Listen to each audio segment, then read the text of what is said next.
Tiniyak ng State Weather Bureau Pag-asa na itinuturing nilang constructive criticism ang mga naging puna ni Senator Amy Marcos sa warning system ng ahensya.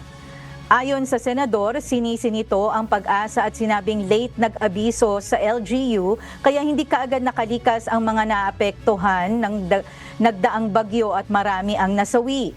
Sa press conference ng Pag-asa, sinabi nito na meron na silang ginagawang improvement sa warning system kasama ang maagang pag-aabiso kung gaano karami ang volume ng tubig na pwedeng ibuhos ng papasok na bagyo.